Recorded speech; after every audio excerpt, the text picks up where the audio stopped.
Hey there, Buttercups! Your resident Teabelle here. Welcome to Hark, 'tis the Teabelle. Let's dive in for that tea today, huh? Hey there, Buttercups! I want you to go ahead and buckle in for a fun and very interesting episode this week. And it came from last week. So last week we did Andrew Lowe and Jim Williams. Now, what I noticed about both of these houses and both of these men is that they were very influential and very personable. Everybody loved them. Everybody wanted to be their friend. Well, it also led me to be a little bit more impressed by the gumption of Andrew Lowe's daughter-in-law, Juliette Gordon Low. Now, if you don't know anything else about this incredible woman, she was the founder of Girl Scouts. Yes, you heard me right, the Girl Scouts. So, I thought that she deserved her own episode. So, before I get to it, I want to put one quote out there that I believe that is very, very just amazing and true. She said, "Right is right, even if no one else does it." I have to agree with her on this one. So, buckle in, Buttercups. We're going to go on the roller coaster of what was Juliette Gordon Low's life, death, and legacy. On Halloween Day of 1860, which is possibly a Wednesday according to TimeAndDate.com, the world welcomed Juliette McGill Kinsey Gordon in our beloved Savannah, Georgia, and she was affectionately known as Daisy. It's said that an uncle called her this nickname as a baby, and it just stuck. It's going to stick with this podcast, too. She did spend her early years in Savannah. Her home is now a registered historic landmark under the administration of the Girl Scouts of the USA. You can even visit it to learn more about her. Now, she was born into an influential and wealthy family. Her parents were William Washington Gordon II and Eleanor Nellie Kinsey Gordon. The family acquired their wealth from the Belmont cotton plantation. Now, as far as her father goes, William Washington Gordon II, he was a native of Savannah, and his family played an important role in the growth of the city. And by that, I mean that Daisy's grandfather, William Washington Gordon I, he served in the Georgia legislature, became a mayor of Savannah, and founded the Central Railroad and Banking Company. There's even a county name in Georgia for this man. So they played a huge part in Savannah's growing up. Now, her mother came from Chicago, but they were still influential. Her grandfather, John Kinsey, he was the man who built the very first house in Chicago on the banks of the Chicago River. So it's apparent just by some of the things that we know that her family did before her that she was going to be something amazing. All right. Now, she was one of 6 children. She had one older sister, Eleanor Kinsey, and she was affectionately known as Nell. She had 2 younger sisters, one named Sarah Alice and one named Mabel McLean. She also had 2 younger brothers, William Washington Jr., which they called him affectionately Willie, and George Arthur. Now, she did eventually become one of 5 because her sister, Sarah Alice, died at 17. So, unfortunately, there were tragedies in her family. Now, what's amazing is that I did say she was born in 1860.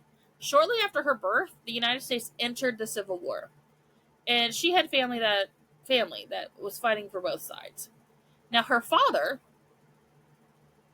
the second William Washington Gordon, he was serving as a lieutenant for the Confederacy, while her mother's family served on the side of the Union. And like other families, they did struggle. They were influential. They were more wealthy, so they struggled less, but they struggled nonetheless, okay? They had to live away from their home in Savannah often, and they did go to Chicago at some point. But like I said, she still lived a privileged life during this time, despite the financial troubles that the war and the Reconstruction were wrecking on everybody's lives. Now, her mother still saw her early education and nurtured her love and talent for the arts. Daisy loved to paint, draw, and sculpt. She didn't end up doing this for the rest of her life, and it makes sense that art was her favorite subject in school. She was a very expressive person, from what I have understood.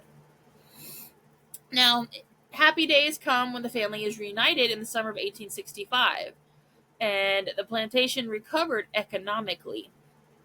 So, now that the family was together, now at 19, she fought an internal battle. Would she be the dutiful daughter, or would she be the independent woman that she desired to be? And at this time, she fell into the role of the dutiful daughter. And by this I mean she attended several boarding schools. She attended Virginia Female Institute in Staunton, Virginia, now known as Stewart Hall, Edge Hill School, just out of Charlottesville, Virginia, Miss Emmett's School in Morristown, New Jersey, and finally, she attended a French finishing school known as, and I'm going to butcher this, so I'm sorry if I do, Mes Demoiselles Charbonnières in New York City. Now, while she was doing all of this schooling, she excelled in piano, speech, drawing, and French.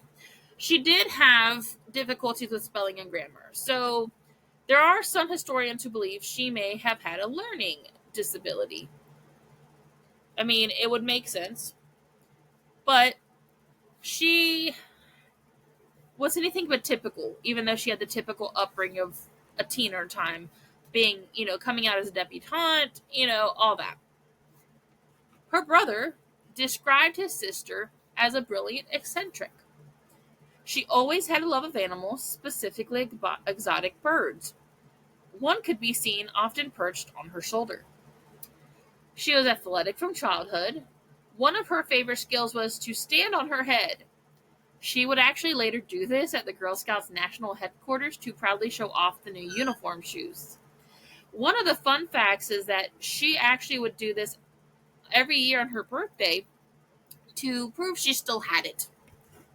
Okay? I mean, this is how she was just fun. So, in 1882, she was allowed to take her first trip to Europe, where she met her future husband. Now, to be sure, her parents did not approve of William Low or Billow. Her father really wanted his daughters to marry men who were hard workers and not simply dependent on their family's money. However, Andrew Low, William's father, Billow's father, was a respected and trusted business partner, so her father really could not refuse the match. And when Andrew Low passed away and Billow inherited his fortune, Daisy's parents just stepped aside and said, okay, you're old enough to make your own decisions. We're going to let you do this. So they did. Now, December 26, 1886, at 26, she married Billow. Now, Billow was a native of Savannah, but he was currently in England and wealthy. This is when they moved to England and began socializing with aristocratic families of Britain. Now, one thing to know about Daisy, though, is that she was deaf. She was struggled with it for a while. Now, when she was younger, she had chronic ear infections, and they tried an experimental silver nitrate treatment, which left her hearing greatly impaired. But at her wedding in 1886, a piece of rice got lodged in her good ear, which gave her an unbearable and painful infection, I'm sure. In the process of removing the rice, though, her eardrum was punctured. So that left her completely deaf in that ear. So you can imagine that, I mean, you have to adapt or you just don't make it. And knowing what we know so far about her, what do you think she did? Now, back to England. This couple often traveled. They spent their autumns hunting in Scotland, winter seeing family in the United States, and they had a house, Wellesbourne House, in Warwickshire, England. Unfortunately, though, even though they were jet setting and doing all these fun things, their marriage was not one of love and devotion. Nothing like that of her parents.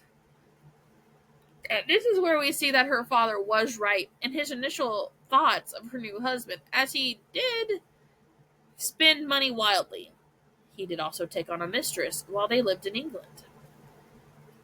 Now, while her ne'er do well husband was over in England spending money wildly, gambling, and having a mistress, Daisy returned to the United States during the Spanish American War to help her mother run a hospital for wounded soldiers in Florida.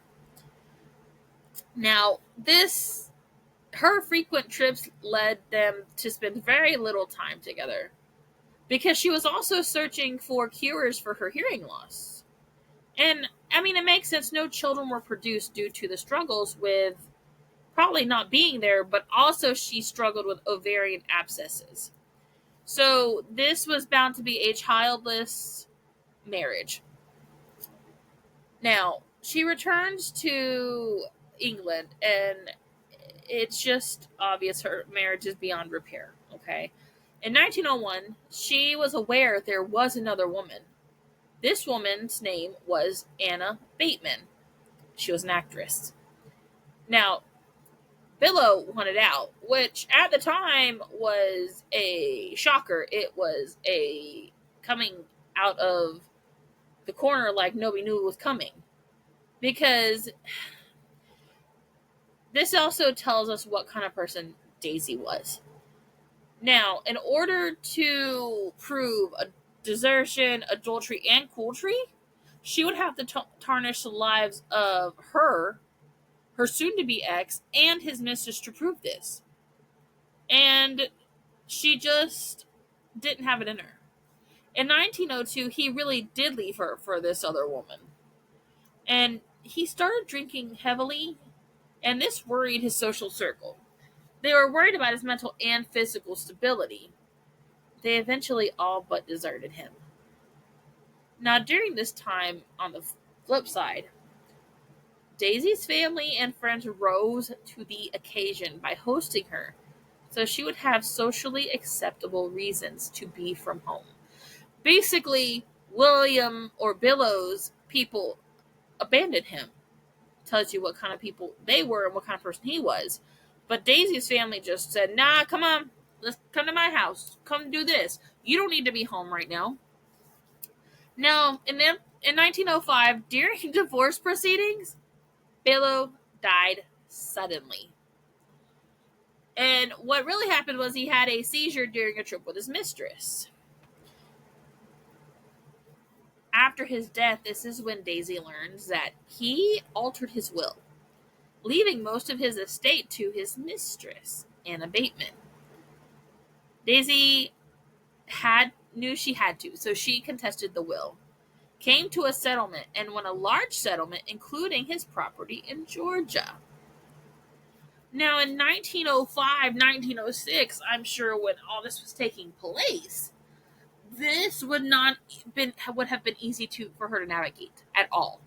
This was probably not common, and not just that, she put herself on the line for a frivolous man or man-child who didn't know the definition of loyalty or hard working. I can imagine that she had to feel like she'd failed, especially in that time when social protocol valued women who got married and had children. Even today is still a touchy subject. And that's even though more and more women are choosing to live the single child free life. But can you blame them? The hard part here is that as a woman, we're expected to do the impossible. We're supposed to uphold society's sometimes rigid views, as well as navigate our own feelings and emotions within our lives with all the situations and things we deal with day to day. So we're supposed to go out, get a job, go home, take care of our homes, our families that we have, and cater to society. All for people who don't live our lives. So why is that fair? And I'm exhausted just thinking about it. It's a little less touchy these days, but it's still taboo. It's still a subject. It's still something people talk about. And that's the scary thing to me. I have 3 cats and there are a dog. And we have, well, in the house we have 3 cats and 2 dogs. I'm not going to lie to you. I get up, go to work, come home, do the dishes, feed the dogs, take them out, do what they got to do, make dinner, go do whatever little things I can do. And by the time I'm sitting down at night, I'm just done. How in the world could I do that with a child and have someone like Billow who would just drink and gamble and not give a crap? I don't know. I don't know. But Daisy is probably going to do exactly what we think she's going to do. Because we know enough about her, right? To see that she won't just sit back and let the world trample over her. So, Daisy's purpose, what would it be? She wasn't a mother, she wasn't a wife. So, she took a dive into her artwork. She kept up closer with her family and friends, and she took adventures to figure this out. Now, she started her adventures by traveling the world with France, Italy, Egypt, and India. In 1911, she had a chance, or maybe fated, meeting, if I'm thinking of it, with British General Robert Baden-Powell. And so he was a war hero and a founder of the Boy Scouts. Now, she was intent on not liking this man because she believed he received too much credit for some of his successes in the war. Yeah, that didn't work out because she was instantly charmed by his manner. He founded the Boy Scouts, intending to train young boys for defense and preparedness in case of a military invasion. He felt and emphasized that the training should be fun, though. Daisy wholeheartedly agreed on this, and she also learned that they shared the love of art and travel as well as familiar family backgrounds. So you can see why this would work out in their favor, right? Because not only were they similar, but they had, same intentions. Now, if this was a rom-com, they'd end up together and you would know it instantly. But they did become instant friends. And they began talking and sharing ideas for what would eventually become the Girl Scouts.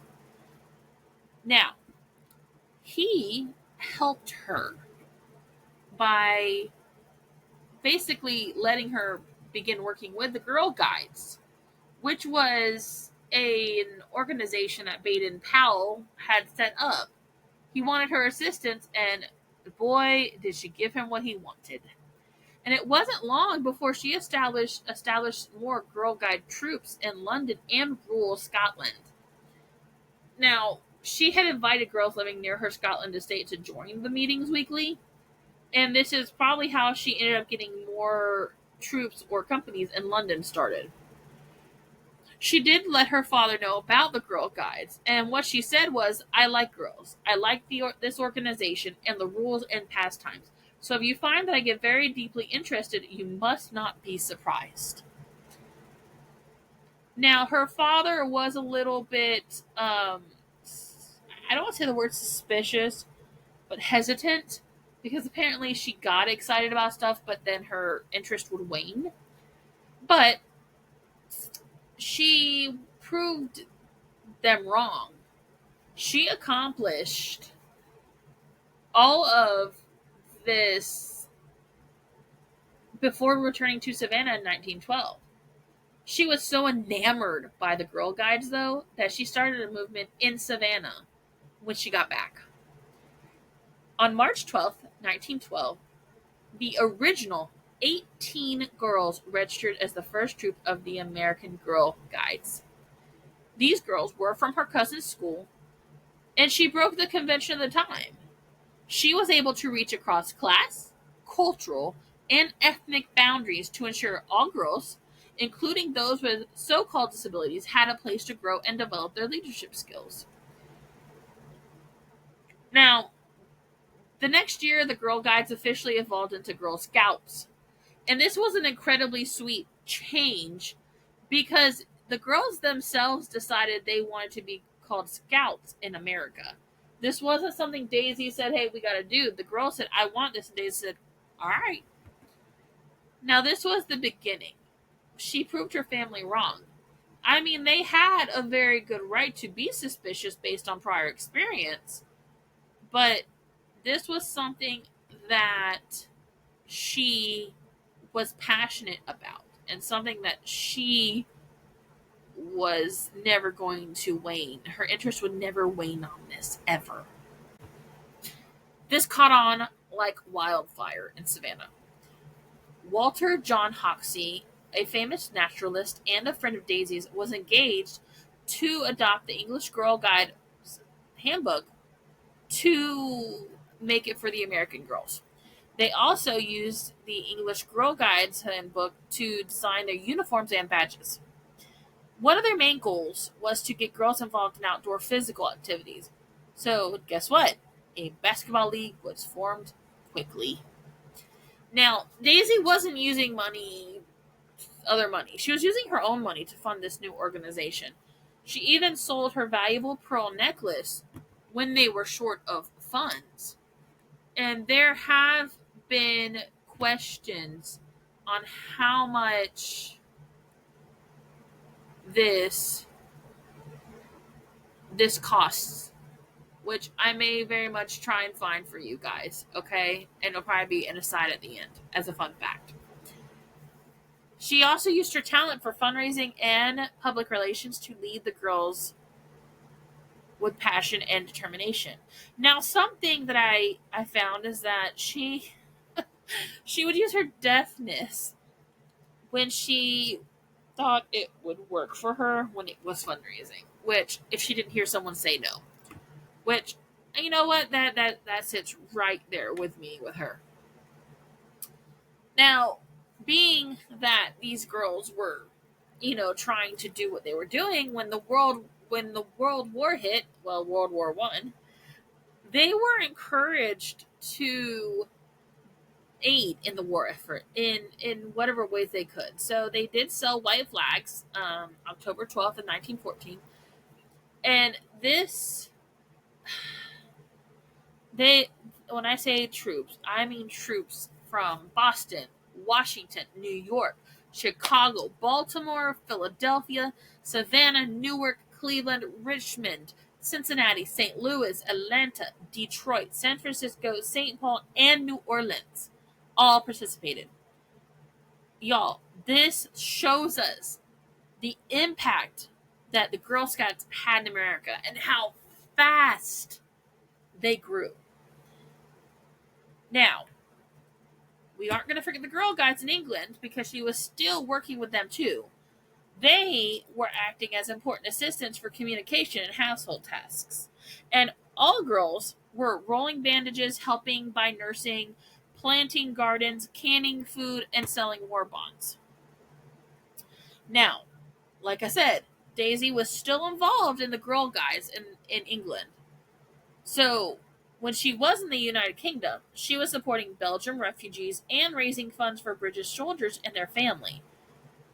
She also championed the Girl Guides, like I said, as they aided in the war effort. She did not abandon those other girls.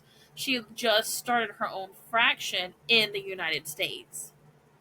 Now, the Girl Guides and Girl Scouts, whoever, all of them, their contributions were so great that President Herbert Hoover wrote a letter championing them. Okay, guys? The President of the United States championed these Girl Guides and these Girl Scouts, hands down. In 1917, the Girl Scouts published their first magazine, named The Rally, and the first known Girl Scout cookies were sold during the war years. So, like I said, Daisy didn't just stay domestic, she went international. When the war ended in 1918, she returned to England and she worked to revive the connections with their American sisters. Now, the Girl Scouts did not stop working and pushing. Shortly after the end of the war, they produced their first ever promotional film titled The Golden Eaglet. The international success they championed that they had, which was spearheaded by Olive Baden-Powell in 1919. This allowed troops to be created in South Africa, Australia, New Zealand, and China. And this definitely was with the help of our dear beloved Daisy. For her extensive efforts, she was awarded the organization's Silver Fish Award, and that was by Olive in 1919. Y'all, this is their highest honor, and she was one of the few Americans to receive this award. Now, in 1920, she did step down as president of the Girl Scouts of America to focus more of her attention on promoting the organization internationally. That doesn't mean she left it completely. She just handed the day-to-day duties to a woman named Anne Hyde Choate and a dedicated national board. Now, I want you to remember that they started the Girl Scouts in 1912 with 18 girls. In 1920, there were already 70,000 Girl Scouts. Okay? 70,000. Now, due to immense contributions, the organization established October 31st, 1920 as the Girl Scouts Founders Day in honor of Daisy's birthday. This makes a lot of sense, though. Daisy put everything she believed in as a person into one organization. Robert Baden-Powell happened to hold this opportunity of a lifetime in his hand. Well, several, if you want to be frank. And he presented it to the perfect person, which basically created a situation where they both could flourish, and did. So, we have seen her become the dutiful daughter and accomplish the independence that she wanted as well.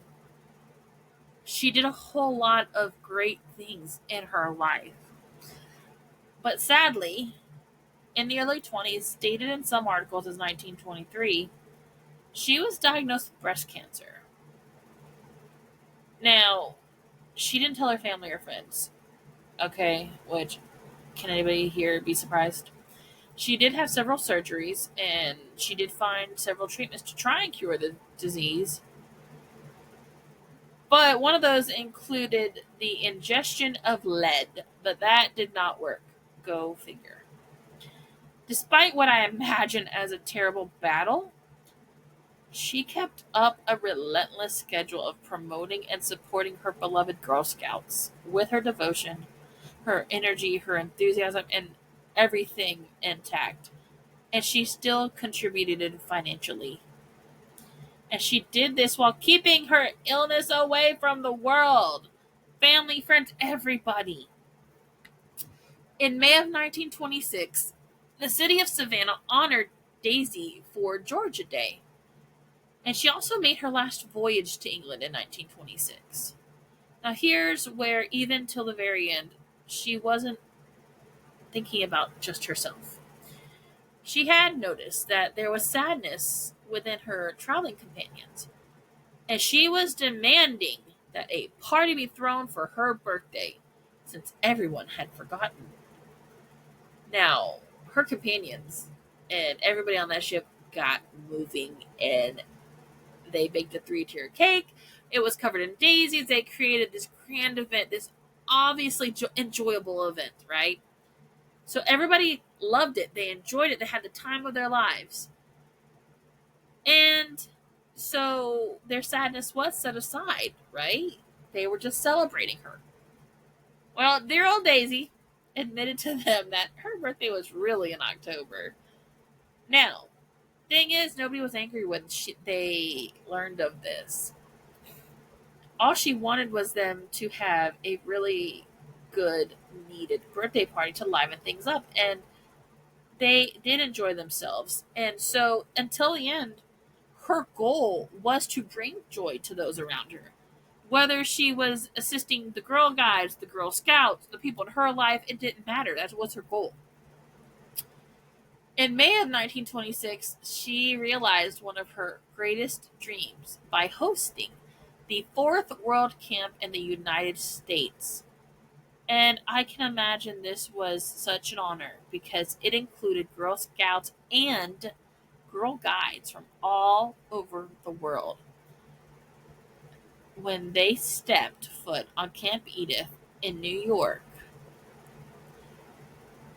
there Daisy was, even in the later stages of her illness and probably with a high level of pain, she stood beside them. And I can only imagine that Camp Edith Macy in New York was very proud to be able to say that they were the ones who hosted this location. Like, they were the location of this, guys.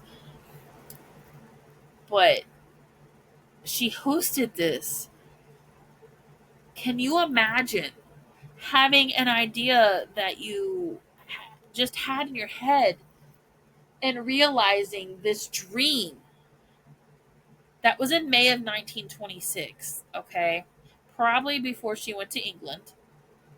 But the thing is that, can you imagine? Just absolutely imagine the pride and the love on her face when she saw all of these girls from all over the world celebrating who they were, their strengths, and the safe place they had to grow and flourish. Absolutely amazing. Unfortunately, on January 17th, 1927, in her Savannah home, she took her last breath, surrounded by family and friends.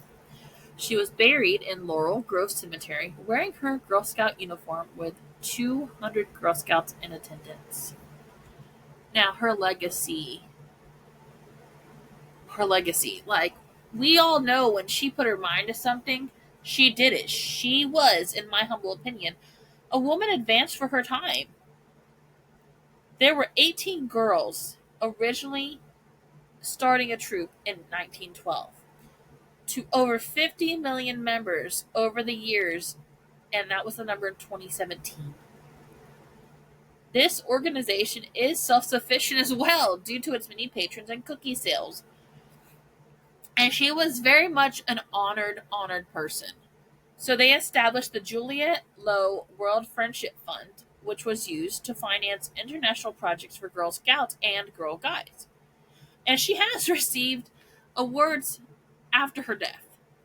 She received a commemorative postage stamp created in 1948. You could get it then. I'm not sure if they're still available, but that could be something to think about for October 31st. She received the President Medal of Freedom Award in 2012, and she was indicted into the National Women's Hall of Fame in 1979. Now, there are other ways that she is remembered. They have a World War II battleship, numerous biographies, and there's even an opera about her life. So, one amazing thing, amongst everything for this woman, is she persevered. She was given everything in life to just be a simple woman who did what everybody else wanted, and she didn't. She had parents who supported her, wealth that helped her do the things she wanted, and she used that wealth in such a way that even today we can feel the effects of it. And we all know when we talk about Girl Scout cookies, There are so many people out there who have a love for them that they go and they don't care how much they are. They don't care the calories. They're like, look, give me my Girl Scout cookies. I need them now. That being said, we need more people like Daisy in this world. Because even now, in 2025, she is a she is still a legend. She is just great. Even before founding the Girl Scouts, she was involved in charity work. She formed a Helpful Hands Club with her cousins to sew and donate clothes to children in need. She visited women with leprosy and fed and cared for the poor in nearby villages.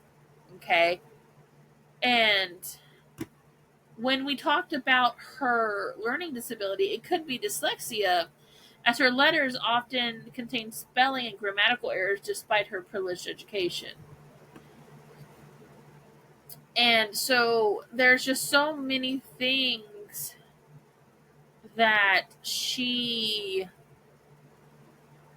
did.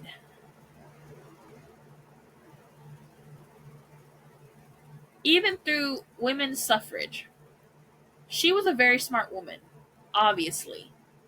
Now, she undoubtedly championed women's empowerment through the Girl Scouts, but she maintained a more neutral stance on the suffrage movement to attract girls from diverse backgrounds. She didn't want to alienate families who were opposed to it. But there are people who speculate that she did personally support the movement. And she did, according to Gonzaga University, she is documented as attending a suffragette meeting with her friend Agnes. So it's a very good possibility. Now, we said that she was buried in her Girl Scouts uniform. Well, there was a note in her pocket stating, "You are not only the first Girl Scout, but the best Girl Scout of them all."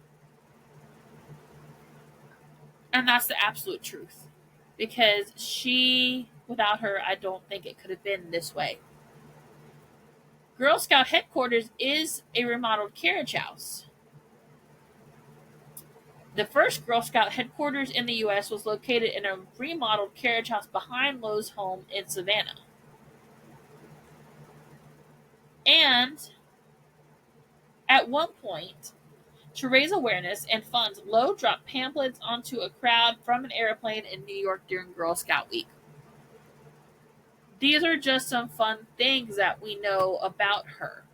Now, I told you we also were going to talk about her pearls for how much she sold them, at that time.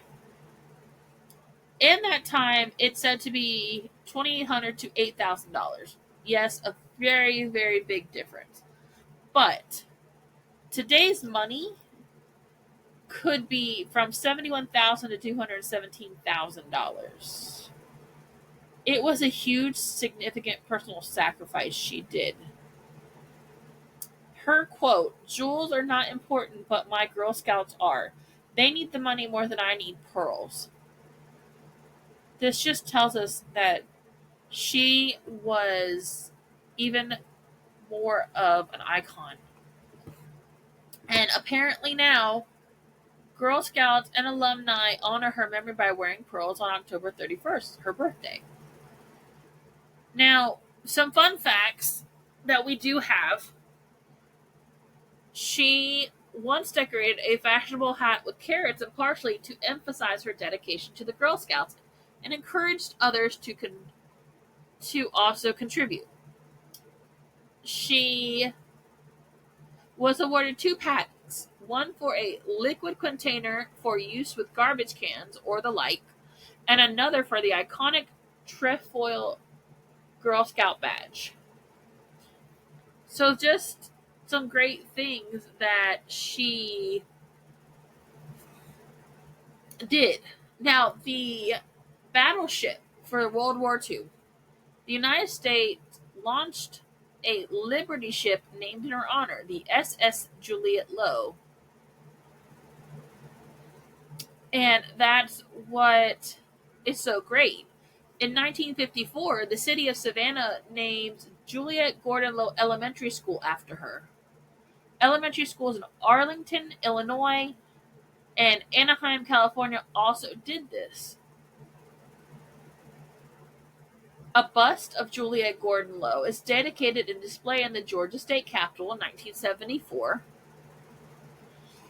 In 1953, President Ronald Reagan signed a bill into law running a new federal building complex in Savannah in honor of her, only the second such structure in the United States named after a woman.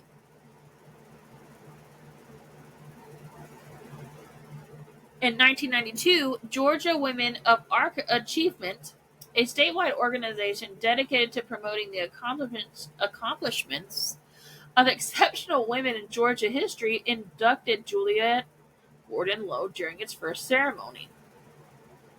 In 2005, she is memorialized in the Points of Light Monument in Washington, D.C., the only national monument paying tribute to individuals who selflessly champion causes to help others realize a better America. She is remembered even 100 and some odd years later. Okay, guys, from 1912, can you imagine everything she has done? We're in 2025, so 113 years from when she said, you know what? Come on, girls, we're doing this. That's amazing to me. And honestly, she just is the epitome of a girl's girl, if you will, because that's what she did. So, I did find some quotes about her that I thought very interesting. And so, there was another thing that I did look up because I could. And perhaps it's a little bit it's pushing the limits a little bit, but that's okay. So she was 66 when she died, but some quotes that she had: right is right, even if no one else does it. It, meaning the Girl Scouts, is where careers are born. To be inspired is great, but to be an inspiration is an honor. I can very much see her being just super, super happy that she was able to help so many people, especially girls. Scouting rises within you and inspires you to put forth your best. And she's right. When you give girls, especially, back in that time where they were the lesser, ironically, of the two genders, the fact is that gave them a safe space. So she really was a woman advanced for her time. And that to me is just impeccable, impeccable, impeccable. So, considering Daisy's personality and her innovative approach to communication and empowerment, this is what AI said she would think about podcasts.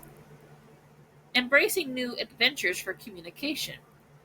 Given her use of newspapers, magazines, events, and even film to promote the Girl Scouts, it's highly likely that Lowe would have enthusiastically embraced podcasts as a powerful new medium. Podcasts offer a unique way to reach a wider audience and share stories and information. She's very right on that. That is right, AI. Empowering girls through engaging content. Daisy's mission was to empower girls and help them develop into confident, competent, and responsible citizens. She would likely view podcasts as an incredible tool to achieve this goal. She would probably advocate for a podcast featuring inspirational women, educational content on various skills similar to that of the Girl Scout badges, which she patented, and discussions on community engagement and making a difference in the world.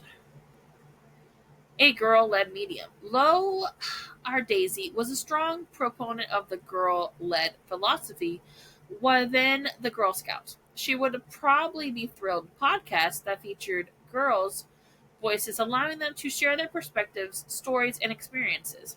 According to the Girl Scouts, she ensured all girls had a place to develop their leadership skills. So, yeah, that makes sense with her. Overcoming barriers through audio.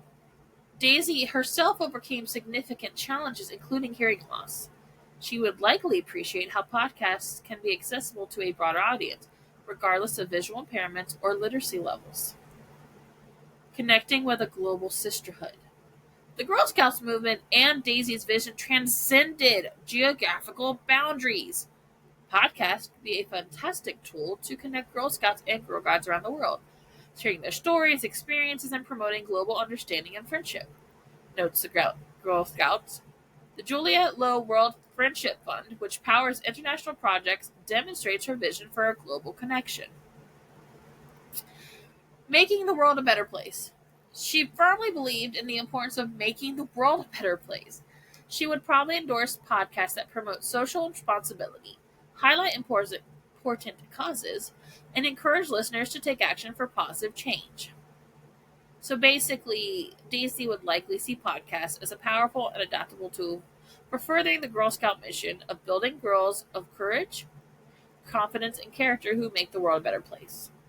Which is very fair because podcasts do have a way of reaching people wherever they are in whatever situation they're in, regardless. And it brings together so many different types of people.